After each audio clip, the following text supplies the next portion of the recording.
Illinois Stories is brought to you by the Corporation for Public Broadcasting and by the support of viewers like you. Thank you.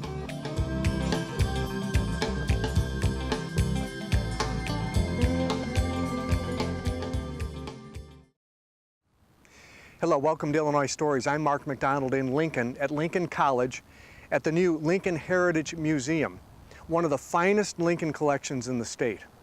Interestingly, the company that did the fabrication and install of this new museum is a Central Illinois company. And today, we get a sneak preview. Ron Keller, this is pretty exciting stuff. Yes, it is, Mark. I mean, you've been working on this for years. Yes, we have. The space is now built, and you're putting in, you and Taylor Studios are installing all of what's going to become the Lincoln Heritage Museum to open around sometime in April. Correct. But what's really cool about this is not only this one of the finest collections in Illinois, but to get here on a day when they're installing a lot of the stuff, it's exciting to see it unfold, isn't it? It is, and I tell you what, it's great because I come up here twice a day and I can see something new all the time happening. It's exciting. It's like Christmas. It's like my birthday. It's like I'm a kid in a candy store, really, just to see all these I remember things. that. I was hoping we'd get that done, Mark. Yes. So I've seen these things on paper, and to see them materialize actually and be tangible, it is quite exciting. It really is. And I can't imagine what the visitor, I think they're going to be as impressed as we are. The new museum is actually on 2 levels. Yes, it is. And you've thought this out because you want people to approach Lincoln in 2 ways. Yes. On the first level, the one where we are, this is the first thing they'll see. There's a reception desk and this mural about the people who affected Lincoln's life and whose lives were affected by Lincoln. Right. And what you want them to do on this first level is to know who those people were and what their stories were. Is that right? Absolutely. You know, the reality is this history of any sort is stories, is personal stories. And as great as Lincoln is, and as personal he is to people, we want to make him more personal. And we want people themselves to be almost moved by how much they can learn from Lincoln through the stories, through his stories, through the stories of people he knew and met. And this is really what this is all about, is really bringing this history, these stories alive. And so, as you said with this mural behind us, Mark, every one of these people here are people who have a story to tell. For instance, Mentor Graham, just as an example, is someone who is Lincoln's teacher. And he met Lincoln in New Salem, and Lincoln was gravitated to Mentor Graham's intelligence. And at a table in Mentor Graham's home, Lincoln was taught surveying and arithmetic and English and rhetoric and all these things that made Lincoln become who he was. We have Mentor Graham's table in our museum. So we can take some of these items and make them come alive through the stories and through the people that Lincoln knew. Well, let's go around the corner and see a little bit more. Now, I want to keep telling our audience, it's a work in progress. This thing is not ready to be viewed yet, but it's interesting to see how it unfolds, isn't it? Yes, it is. And this is a nice wide open space. In this space, if you want to move all of these cabinets that you see here, they can all be moved, so you can use the space for a variety of reasons. Correct, and we wanted to make it that way because the reality is a museum needs to be fluid. In many ways, and it needs to be changing all the time. And we do have area in here, this space, which can be very flexible. With the cases can be moved. We can bring things in. If we want to have a special exhibit where we move these cases out for a while, we can have a variety of events, speakers, living history, which is one of the great things we're going to be doing in our new museum. And so this type of space allows us that ability to do that. Let's see what's in this case here. And I go to this case because obviously they're not all full yet, but this one has is stocked, has some of the items, and is lit up for us. And this is what your standard case is going to look like. And again, the people that visit this lower level are going to hear the stories by seeing, touching, and hearing. Upstairs, they're going to be having more of an experience, aren't they? A living experience. Correct. And as we said earlier, what we have here then are stories and items. And we also have them thematically arranged. And for instance, we have this area where we talk about the empathy of Lincoln and the personal side of Lincoln. And the fact is what makes Lincoln great to everybody are his characteristics. Yeah, he freed the slaves. Yeah, he saved the Union. But the reality is this man was so much more. And you read the thousands and thousands of books about Lincoln, they always talk about his characteristics. They talk about his perseverance, his intellect, his ambition, his empathy, his compassion.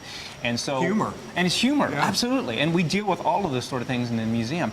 And so what we want to do is again, connect stories to items, connect stories to items to characteristics of Lincoln. And so all this sort of comes together very, very nicely. Yeah. And when a person leaves here, we want them to know that, wow, this is what made Lincoln great, and maybe in some small way, I can do the same sort of thing in my own life, in my own way. Because he was very human, and it comes Yes, across as yes. very human in these Yes, demonstrations. He does. Yes, he does. And of course, now they're still putting the finishing touches on these cabinets. Yes. Good work. Here's another example of, you know, this talks about Lincoln's honesty and Yes, empathy. yeah. You have to know the man as a human being if you're going to really understand what he accomplished in his Yes. life. In a day where honesty is sometimes, when it comes to a politician, something we don't often see, it's a nice reminder that from history we can learn certain lessons, extrapolate certain lessons that we can apply to our own lives. And through quotes as simple as this, for a man who was a quarter of a century both a lawyer and a politician, was the most honest man I know, not only morally honest, but intellectually so. And and I love that. And by the way, it's also Samuel Parks, who is a Logan County attorney. So another thing we do is thread in a lot of the local connections to Lincoln. And, you know, so someone who comes from some remote region, we get people all the time from across the country who can come here and find out, oh, this truly was the land of Lincoln. This is truly the people in this particular area. He walked these steps, and he knew these people, and these are the people we're talking about. Much of your collection are the sort of items that cannot be touched by the public. Correct. That's why they're in these climate-controlled Yes. cases. Yes. But much of it can, and you want them to touch, which we're going to see upstairs. Correct. But let's go where you're talking about touching. When you come, when your visitors come to some of these windows, what they're going to experience is the fact that if they touch these windows, it will talk to them. The stories will be told to them. Yeah, and upstairs we do have that because we feel it's important for it to be interactive. And in this particular case, we call this kind of our focus area because we're going to change this in and out. But again, we also have curtains, as you'll see here, that we can kind of pull when we have special events. We can pull these aside so it's not the focus of it, and have speakers and all this sort of things, sort of multi-use area.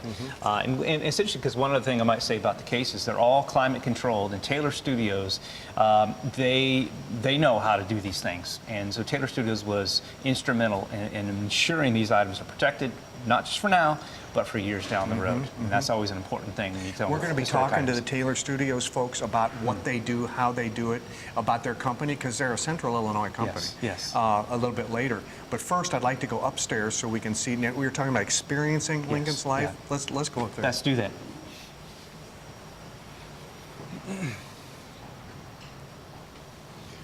Well, Ron, during the installation, it's kind of like a maze. It really is. It really is. Because black walls and that's actually part, I think, of the aura, is because people almost are in suspense of what's going to happen next. That's the beauty of it, in a way. Yeah. So a lot of these rooms will remain black.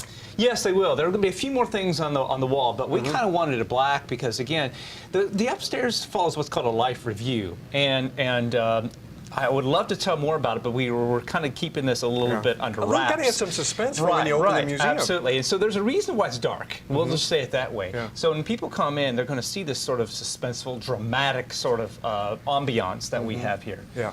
And so if they wanted to, okay, so for instance, you encourage people up here to touch, we do. Listen, and experience. We do. So You're if right. I'm a kid, and I'm a little kid down here, and I say, Yes. well, look at this quilt, and I touch that quilt, what happens? A frame pops up, an image pops up, and a voice comes. And this is, again, the beauty of, keep hands off. Well, downstairs, it's cases, so there's no reason to keep and up here we encourage it. And you're right, we want it to come alive. We want history to come alive, and it literally will come alive because there's images that come up in frames, and there's audio voices that people hear of Lincoln or people who Lincoln knew. And so again, it kind of follows this life review. People are like walking in the footsteps of Lincoln. They're touching some of the same things that Lincoln, same things that Lincoln touched.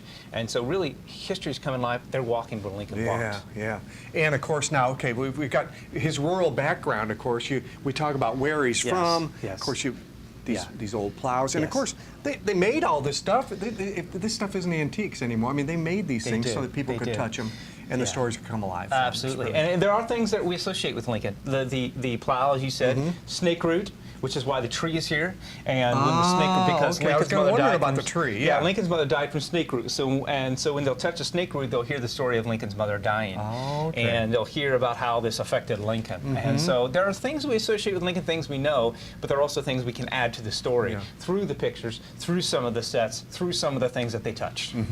Okay, let's move on to the next room, because what we're doing is we're taking a trip through Lincoln's life. And this is, now he's entered Illinois, I think, by this time, because this is the flatboat time when he was going to take his boat from, I think, Decatur through New Salem and down to New Orleans. Yes, it is. And there's a wonderful map that shows where he was born and where he lived his life. Yes. Right. You're right. We've taken Lincoln through the early years, through the years from Indiana to Illinois, where we know of Lincoln in the land of Lincoln.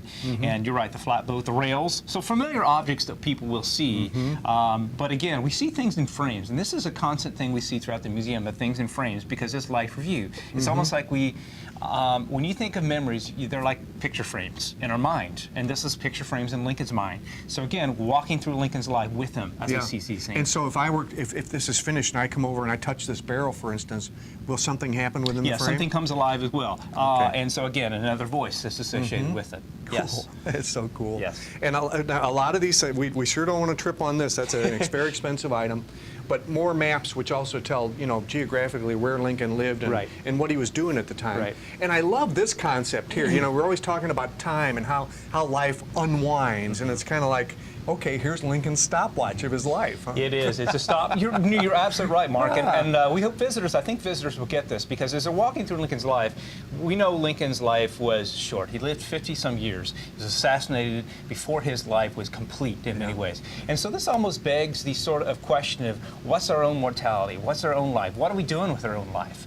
And so again, in the stopwatch, as you see, we have numbers, and when people touch a number, on the other side of the stopwatch, Lincoln in 1831, as he moves to New Salem, in 1832, as he runs for the State House and is the captain of the Black Hawk War, 1833 and 1834, as he begins to develop his career more. So as they touch that, those timelines come up on the images come up. And I love this. What an imaginative backdrop to take a page out of the Sangamo Journal from 1842 and blow it up and put it on a drape like that. That's fantastic. It is, and nerds like me would actually read it. I know. I was starting to do it myself, but this show's only 30 minutes, so I couldn't do it. And then a sketch of this. People might be one. Now this is okay. People come here to this museum. They're going to want to visit New Salem. So this is sort of gets them interested in visiting the Lincoln sites as well. It does, because again, we don't want to be the only place Lincoln go to, because this is a whole just a mosaic of stories, and you can get stories in New Salem. You can get stories at the Presidential Museum. You can get stories anywhere Lincoln went, the Lincoln home. And so this is what we want to do, is like be a place where you can learn more. Yeah. There is something about Lincoln's life that does seem to be kind of overlooked. He worked all of his young life to become a lawyer. And even after he went to Congress, he came back and he was a lawyer. And when he ran for Senate, he was a lawyer. Yes. And you think it's important to distill people with his life as a lawyer, and that's where we're going to go next. Yes, you're absolutely correct. Ron, his legal life was such a huge part of everything that he wanted out of life. Yes. Including it wouldn't have, if it weren't for his legal life, politics wouldn't have been for him. No, you're absolutely right. In fact, he was, I often say he was a lawyer first, and his politics and his presidency were defined by the law, not the other way around. Yeah. So you got to have a courtroom. You do. And I asked you if this was fashioned after anything local, and you said, yep. Postville Courthouse, absolutely, which is one of the courthouses of Lincoln practiced law in our county. Yeah, and we did. We wanted to make the legal career of Lincoln stand out, because to him, if he were here in his own life, he would say the law was really important to me, and the people I met on the law circuit were important to me. And so, once again, with the theme of touching things and things coming alive, we focused on 3 cases that related to Lincoln. One was the steamboat case in Rock Island, which again Lincoln took the side of the steamboats, or the railroads, I should say. And so the people touch this, and the frames behind us come alive about this particular case. They tell the story, And it tells the story. Okay. And again, we use witnesses, so people's audio, first-person audio, and it comes alive, so people will hear about the case. And then another case here, the milk drinking mule case, and then then these gears over and here. And the gears here. The gears were in another case about the horological cradle These cases were argued in Logan County. So we're trying to bring in some of the civil disputes that Lincoln argued, because these were this was his bread and butter. And if you got a field trip in here, for instance, you want kids climbing all over this thing, right? In this case, we do. Again, what we want to use is this also for a way to reenact small trials. We don't have a lot of room, but it can really, really be done, so kids can get an idea of what the law was like in Lincoln's time. Could be very effective. Let them actually get involved personally with it. So one of my favorite parts here. Terrific. Now, we also have to visit Lincoln, the domestic Lincoln. Yes, we do. Lincoln with his family, and he was very close to his family. He was.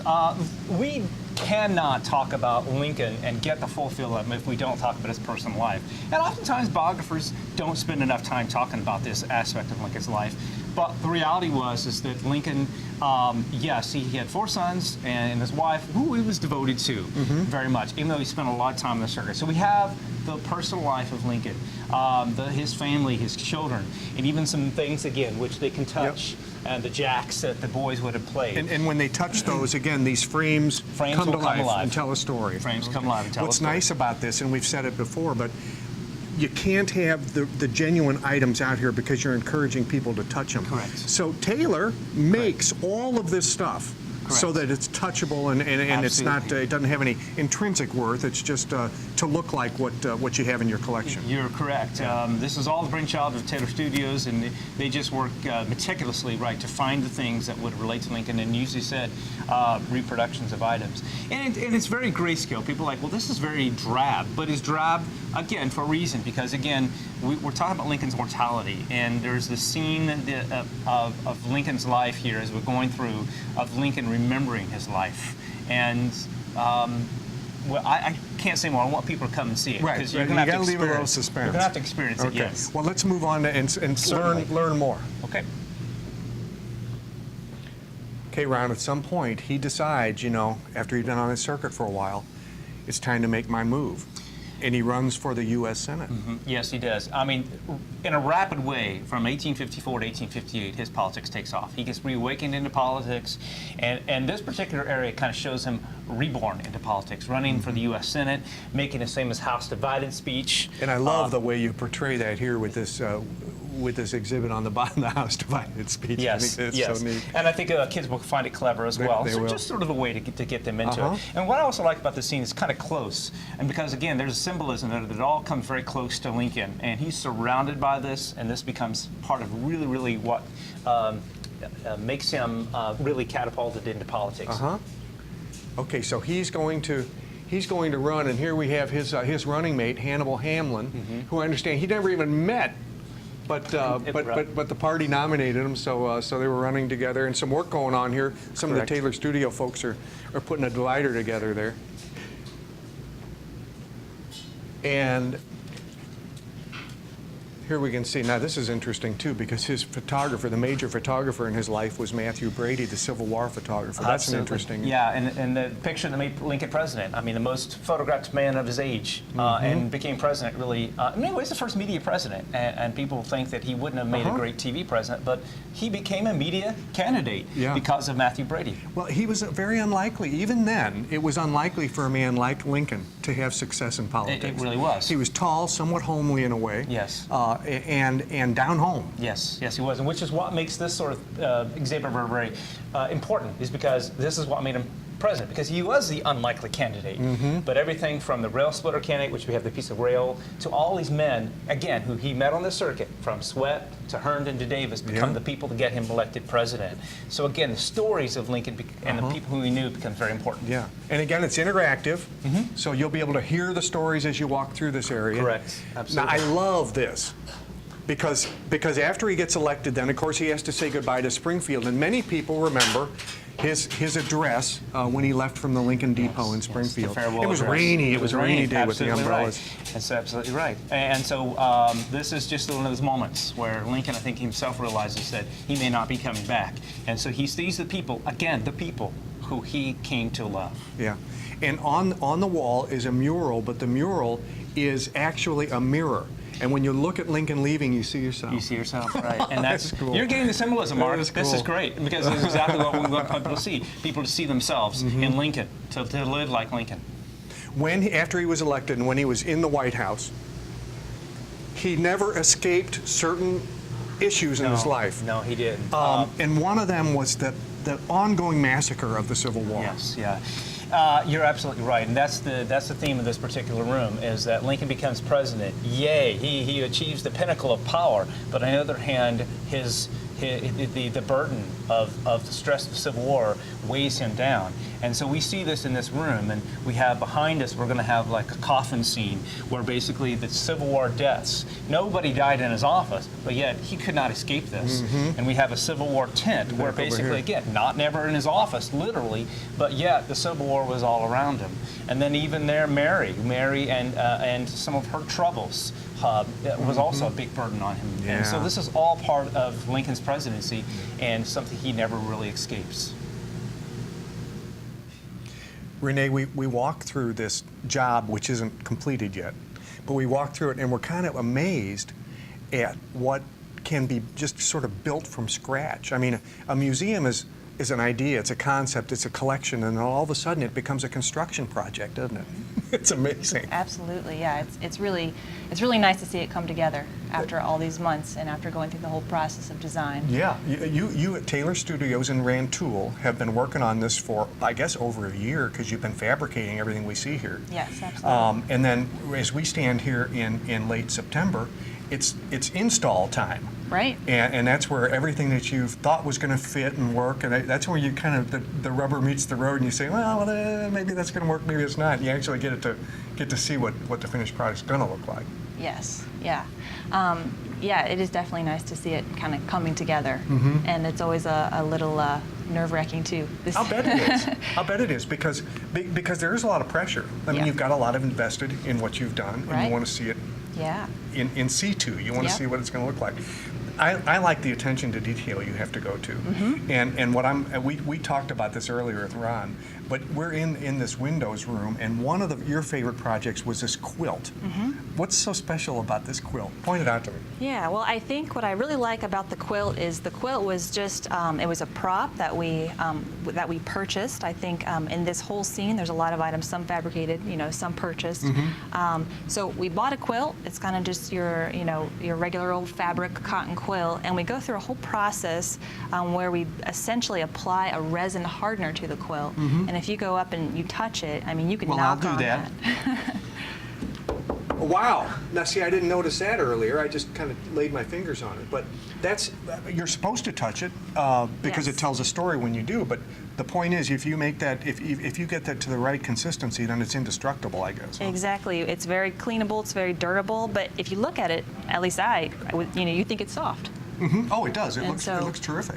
Yeah. So I'm always really happy, and I think we have some really very skilled artists that work for us, and it amazes me, even working day in day out with these people, the stuff that they could do. Yeah, yeah. Well, we have visited your fabrication area at the old Walmart building in Rantoul. There's a lot going on in there all the time. Yeah. But when people look at this, they say, I think I would, if they're like me, somebody had to build every one of those things, and that's Right. what Taylor Studios does. Yes. And they help people like Ron tell the story. Right. Because it's all about stories, isn't it? Yes. This tree over here is a perfect example of attention to detail. When you look at it, you go, oh, it's just, they just went out and they built something that looked like a tree, but that's not that easy, because this is a real cast, isn't it, from the tree bark? It is. Yeah, with a lot of our trees, we actually go out and we take a mold of a real tree outside and take a couple days to do that, and then we will pour a cast from that mold. So our trees are, they're the real thing. There's a tree out there that looks exactly like this one. Yeah. So, yeah. When you get finished with this part of it, with getting the hardware, the walls, everything in place, there's still an element of this that's called the audio-video Right. element. And you've also been working on that for the past year or so. Yes. And so before anybody gets to go through here and get told the stories that this museum's going to tell, all that has to be installed. Right. And that's pretty time-consuming, isn't it? Yes, it is. We've been working on that for a long time. We're working on it right now. There's a whole component. There's lots of audio, lots of video. This place is really going to come to life, I think. That's kind of the idea. You know, we've got sort of the black and white scenery. We've got the color elements that really pop, that draw visitors' attention. They interact with those elements, and then they get some sort of a presentation about the content in that area. So you started putting the install in August, so August, September, October. By Thanksgiving, you'll have the AV in, and it should all come together. Right. Yeah. Yep. At That's least the plan. Should. That is the plan. Yes. Thanks, Renee. Thank you. The new Lincoln Heritage Museum will be open to the public in April. With another Illinois story in Lincoln, I'm Mark McDonald. Thanks for watching.